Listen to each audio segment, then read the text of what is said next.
nila DILG Secretary John Vic Remulla duda sa ICC source ni Congressman Pulong Duterte. Baka sabog lang. I-detalye mo balitang yan. RH52, Edniel Parrosa. Edniel.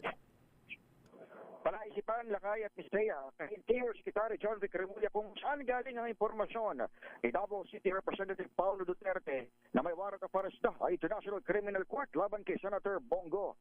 Sa ambush interview dito sa Kampo Kame, pabirong sinabi ni Remulla na nakasabog lang daw ang kongresista na maisip ang sinabi niya sa social media. Una na kasing nakipag-ugnayan si Remulla sa Department of Justice pero binanggit ng kabilang kagawaran na wala silang natanggap na official communication mula sa ICC. Matapos nito, nilinaw ng DILG at ng Philippine National Police na wala pang rason upang magtakda sila ng task force na aresto sa subject na nakaka. Pero para kay Remulla, delikado ang naturang mga pahayag.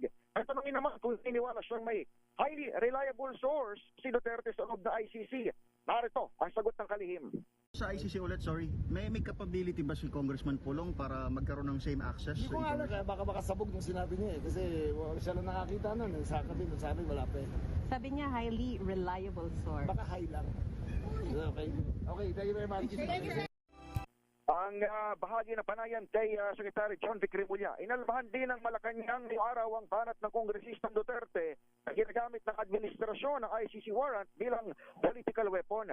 Sa hiwalay namang statement na inilabas din ngayong hapon, kumpiyansa si dating Senador Antonio Trillanes report na hindi naamoy ng kampo ng mga Duterte ang ICC warrant gaya ng nangyaring pag-arasto noon kay former President Digong. Ako sa Edniel Parrosa, nag-uulat para sa DZRH. Una sa Pilipinas, una sa Pilipino.